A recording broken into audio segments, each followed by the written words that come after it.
Hey Scorpio, welcome to your October 2023. Did I say 2023? Oh my gosh, excuse me if I did.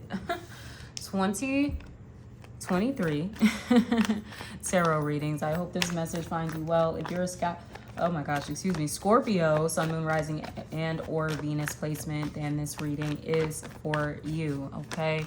A little tongue-tied over here. I think we're finally wrapping up Mercury post-shadow phase this month.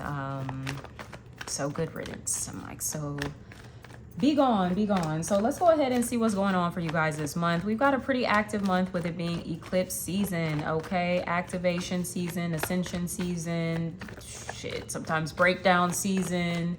The breakdown leading through to the breakthrough, okay? So that may be a theme for some of you. If you feel like things are falling apart, you're right in alignment with where you need to be, okay? It's because everything's gonna start changing, especially for you guys. This is like, this is wrapping up this Taurus Scorpio eclipse cycle with the full moon lunar eclipse in Taurus on the 28th. Is going to wrap up a storyline that has been playing out for you like over the past 2 years, okay? So think back to like almost like 2 years ago, where you were at that point in your life, and you know how that story has progressed over the past couple of years, where you're at right now. Because yes, it's like you're getting ready to close out a book, like not even just a chapter. You've navigated an entire book here these past couple of years, and you're getting ready to enter into a new book, essentially, which may result in some changes, some big changes in your life, in one or more than one area of your life. This could be internal changes, deep healing and transformation that has taken place for you on a psychological level, on a spiritual level. For some of you, these could be changes in relationships, definitely. Changes within your career here, the way that you make money. So we're gonna see what's coming through for my Scorpio Sun, Moon, Rising, and Venus placements for there's those growing pains coming through. Like I said, maybe the breakdown before the breakthrough.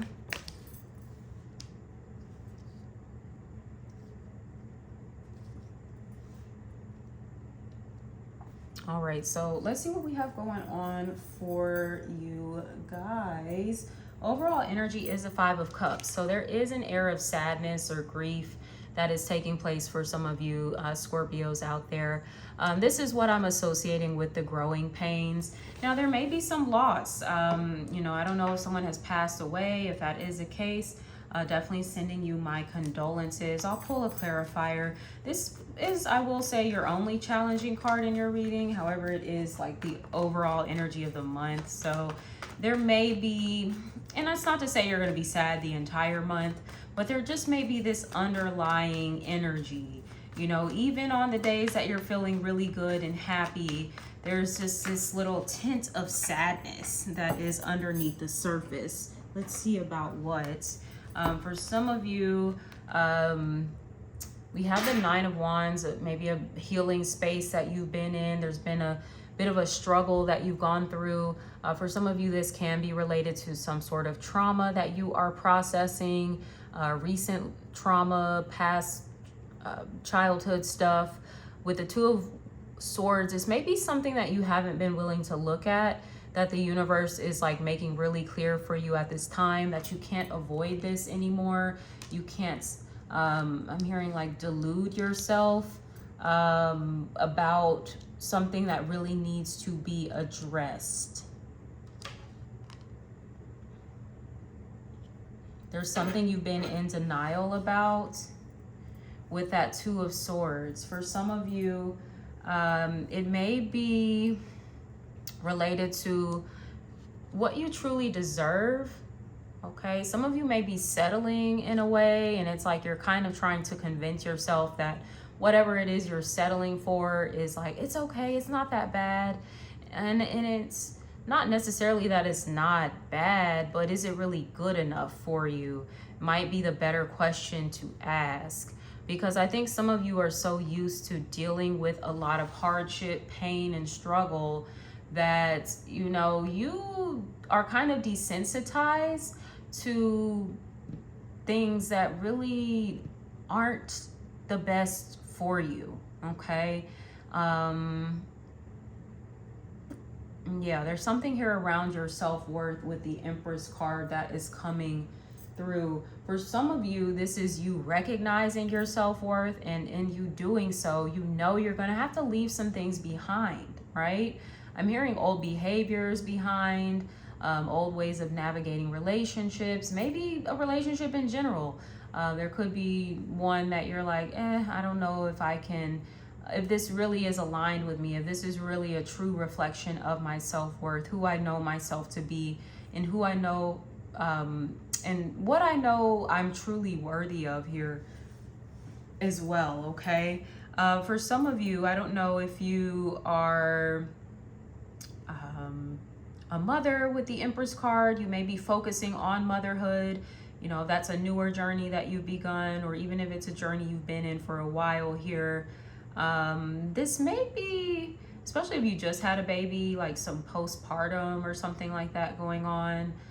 So definitely sending you love there, and hoping that you are getting the support that you need, okay? For some of you, some of the things that you're healing, it may be around your mother with the Empress, or possibly your relationship with women, or your relationship with the feminine, right? With your feminine energy. You know, we all have, regardless of what our gender is, what we identify as, these feminine and masculine energies within us, qualities within us. And for some of you, you're needing to focus more on that feminine, nurturing aspect of you. It's like you might be mothering yourself in a way through whatever this Five of Cups is for you. Now, your obstacle or challenge is the Two of Wands. I'm hearing branching out for some of you has been a bit of a challenge. And once again, I feel like this might be related to the mother here as well. I don't know if you are not wanting to be like far away from your mother. Or there may be like a sense of anxiety in branching out. This may have something to do with your attachment style, or some sort of attachment wound here, represented by the Nine of Wands, that you haven't wanted to really recognize. And that's the thing too, like our attachment style, it can change depending on the kind of relationship we're in. So, you know, you may feel like I have secure relationships, you know, at least with these people, but, you know, my relationship with this person, it's a whole other story.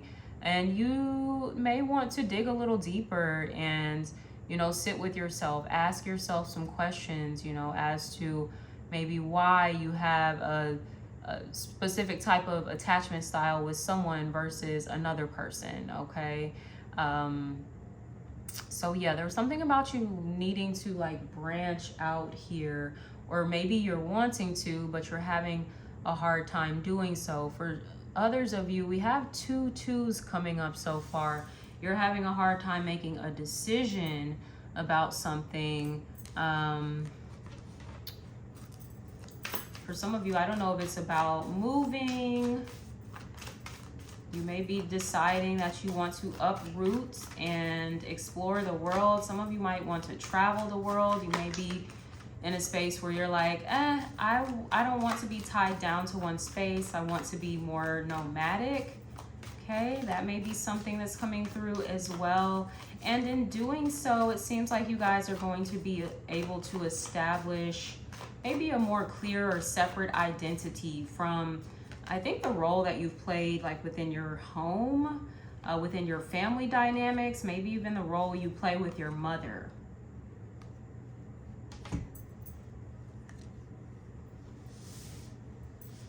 and the relationship dynamics of that, and possibly how it's tied to any challenges that you've been experiencing in relationships.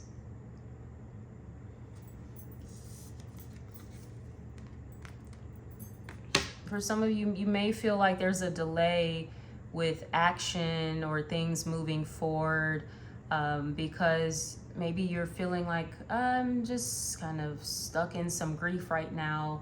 I don't really feel like doing much of anything. I'm not feeling very motivated. And that's okay. You know, sometimes you got to just kind of slow down and be present with what it is that you're feeling.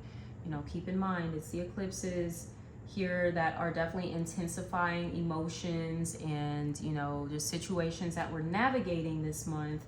And as I mentioned for you, that full moon lunar eclipse in Taurus is going to be pretty significant. And even the new moon, with it being ruled by Venus, well, you guys aren't ruled by Venus, so excuse me, that's more of Libra stuff that's coming through here. So yeah, for you guys, it's definitely going to be that full moon lunar eclipse that is going to help you have a nice release, maybe even a final release of, once again, something I think you've been dealing with for like the past couple of years. And then we also have Pluto, your ruling planet, going direct on the 10th, 10-10, okay? So that is going to be an energy that restores your sense of power as well, if it's been feeling a little debilitated here. I think, yeah, since April is when Pluto went retrograde. So it's been retrograde for a while now. So you guys should notice maybe there's like power that is shifting within you, okay, but possibly within a relationship dynamic as well.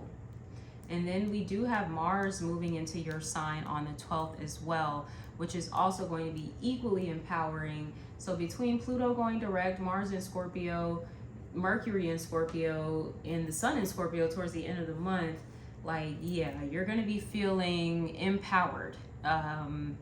Even when I said that, I was drawn back to the Empress, which is representing you this month, and how the Empress empowered, okay? So there's a little just drawn to that connection there. So you are going to be feeling more empowered here this month, my Scorpio babies, okay? It may be in the areas of your personal identity, your personal narrative, your life path, but also your communication, maybe some things that you're learning. For some of you, there may be changes that are going to be made to your day-to-day activities. Things might pick up. You might get a little more busier. Or you might get a little more busy. Did I just say busier? I mean, busier is a word, but I'm like, you might get a little more busy, okay? Or things might get a lot busier for you, right? So moving on to what you don't see coming is the Queen of Pentacles. This is nice. So for some of you, there is some reward coming from your hard work, from something you've been investing your time and energy into. Also, I'm getting the very nurturing energy. The Empress and the Queen of Pentacles are like very similar to me. So once again, there's something about you nurturing yourself, your business, your career, your finances, but also you, your self-worth, your self-esteem, your physical body. These are all things that are coming through here. Taking care of yourself, take care of your physical body, right? You only get one body in this lifetime, so you definitely want to, you know, support yours, do what you need to do to make sure your body can kind of carry you throughout life as long as it is able to, right? As long as you're supposed to be here, you might as well be thriving, right, within your physical well-being. For some of you, this is very much your financial well-being. Maybe you feel like you've been taking a lot of losses there with the Five of Cups. And with the Nine of Wands, it's been an uphill battle to try to get to a space of, you know, better financial security. The Two of Swords may suggest that there are options available to you, maybe certain decisions that you're needing to make that can open up new doors, new possibilities for you when it comes to this area of life. For some of you, once again, it has something to do with branching out, okay? Some of you may be starting a new business. You may be expanding into a new territory. If you have like a shop, like a brick and mortar, for instance, you might be opening up like a second location. For some of you, you might have a job opportunity that's available to you in a different place. Like your job may have a headquarters like in another country or something like that, where there would be an opportunity for you to move there. For some of you, you may work with social media. Whenever I see the globe, I'm always thinking about the internet, okay? So there could be like an online business that you're starting here. Your advice is the Three of Pentacles, to collaborate, okay? So for those of you that, you know, maybe have a lot of great ideas, I do see a lot of solo energy for the most part, but there does seem to be a need for you to work with others. I don't know if it's going to be you and 2 other people potentially, but you know, it could just be you and 1 other person. Nonetheless, you're needing help. As they say, teamwork makes the dream work. So don't be afraid to, you know, put it out there. I don't know, make a post on your Instagram. I'm hiring for this position. You know, send in your resumes if you're interested. For some of you, this may be consulting a financial advisor, consulting a, I don't know, a business coach. I'm getting like plans and like blueprints here as well. I don't know if some of you are building a home. Interesting, this card just flew out of the deck. So I'm pulling a bonus oracle card for eclipse season, and I'm pulling from the Price of Love oracle cards. I want to get like some love messages to come through. And keep in mind, this can be like more platonic love. It doesn't just have to be romantic. It can be about friends, family, professional relationships, which we see highlighted in this Three of Pentacles. Some of you may be negotiating, renegotiating your contract, your pay, something like that. You might be submitting a proposal, I don't know, some sort of business plan. Some of you may be getting a loan, okay? So, yeah, your money looks great though.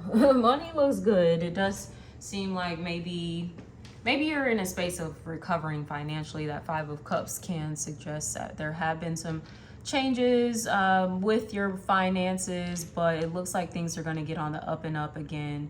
You know, if you have been feeling a little more limited financially, and that does have a lot to do with your ruling planet being retrograde. With it going direct, it's going to be more supportive for your finances to start building, to start growing again. So for your oracle message from Spirit, you got 2 of them that came out. You've got the snake and the hawk, okay? So these may be significant animals. Maybe you could have a tattoo of one of these or both of these. Maybe you have seen these animals as of late. The snake, I'm hearing regeneration, rebirth, you know, things of that nature. Also, this is associated with the Kundalini. So the snake that sits at the base of the spine and the root chakra. There could be something, yeah, when we're talking about the root chakra, we're definitely talking about money, okay? And your sense of security and safety and on this earth, in this planet, right? And navigating the material realm. So for some of you, there is even the flower of life is coming through. Ironically, I bought a necklace like several years ago, and I just like started wearing it again recently. So maybe some of you want to buy like a flower of life, like some jewelry, a pendant, something like that. You want to use this sacred geometry shape to activate something, maybe to activate some sort of rebirth or renewal in your life. So I want to just make sure I cover all of the messages here. Since I'm on the hawk, we'll start here and then go back to the snake. So the hawk is watchful, all-seeing, a messenger of divinity. The sharp eyes of the hawk watch our every move. This keen-eyed bird has the ability to see every little detail as well as the bigger picture. When this card appears, fate has its eye on you and the winds are shifting. It is said that the hawk carries news upon its wings and is sent from divinity itself to deliver it. The message should not be taken lightly. Though it may seem small or insignificant, it will eventually redirect your course. Okay, branching out. You are redirecting in some way, pivoting in some way, okay? So the pivot is good for you. Wherever you are pivoting in your life, trust it. And I know it may be hard, Scorpio. You guys are fixed zodiac signs, so you tend to like things to be, you know, consistent and the same, essentially. But when we're talking about eclipses, especially the last one, it's like the grand finale here. It's definitely inviting you to embark on like new journey. It is inviting you to change. It is inviting you to let go in some capacity. Like the snake sheds its skin, sheds, you know, its old, maybe like an old identity. Once again, this can go back to some trauma of some sort that is needing to be released. Okay. The snake is the guardian of unawakened magic and creative potential. The snake is a symbol of our highest potential. It is said that Shakti, our creative life force, lies dormant at the base of our spine in the form of a coiled snake. Regardless of whether this image rings true for you, it's well worth considering the amount of unawakened or untapped potential within. What would life look like if you woke it up? How can you stir it from slumber? An experienced yoga or meditation teacher can lead the way. Make haste. The snake card appears when there is no more time to waste. When in balance, the snake is prosperous, creative, and charismatic. When out of balance, the snake starts and stops many things. To bring into balance, the snake needs Kundalini yoga or meditation Okay, so get into that.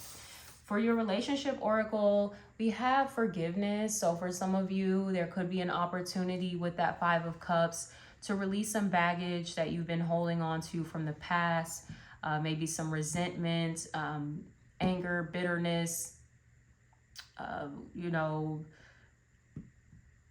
this defeated mindset that you might have, feeling rejected, whatever the case.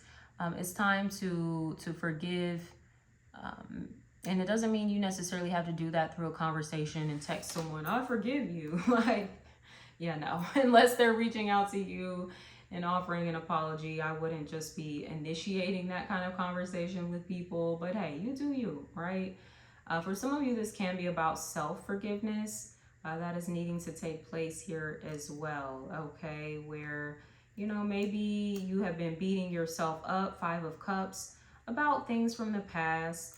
You know, man, I wish I would have done this differently. And, you know, my trauma, it kind of had me acting in ways that I know, you know, aren't really who I am now. And that's okay. At least you're willing to acknowledge that. You're able to acknowledge that. Right now, you know, just because you couldn't back then, it doesn't matter. That's a part of growing. We don't know everything. We have to sometimes make mistakes to learn from our mistakes. Sometimes we have to kind of sabotage ourselves in some ways, sabotage opportunities or relationships, whatever it is, for us to maybe later down the line realize like, damn, you know, I can really have anything that I want. It's just sometimes I'm getting in my own way. So some of you, there needs to be some deep self-forgiveness that is taking place for you here. All right. So Let's see, for some of you, we have Libra, Taurus energy, Capricorn, Virgo. These could be other placements in your chart, or they could be the zodiac sign of someone that you are connecting with. As far as significant dates that I'm seeing, I am getting the 2nd, the 3rd, the 5th, and the 9th, okay? So those may be significant dates for you, as well as some of the astrology transits that I've mentioned too. So definitely make your notes if you're someone that likes to do that. But other than that, my loves, I am going to wrap up your reading here. Let's see, is there anything else coming through? For some of you, this is healing your relationship with your mother or something, or a woman in your life. Like if you are romantically interested in women, this can be about you healing a relationship with like a partner or someone that you really care about here with this Empress energy. Or once again, you're just doing what you need to do to heal, to release that baggage over your past, over whoever this woman is in your life. Like I said, she could be your mom, she could be an ex, she could be a friend, anybody, okay? It's time for you to forgive yourself. This Empress is also you. Remember, this is in the position of you needing to know your worth. And maybe you were kind of out here navigating from a space of low self-worth. And hey, look, we've all been there. So don't beat yourself up too much about it. Also, 38 can be significant. So, I mean, that would reduce to the 11, number 11. So the 11th may be significant. Somebody may be 38 that's like watching this. That could be your age or something like that. But all right, my loves, I'm going to wrap up your reading here. If this resonated at all, please like, leave me a comment below, subscribe to my channel if you haven't already. Until next time, sending you so much love. Take care. Bye.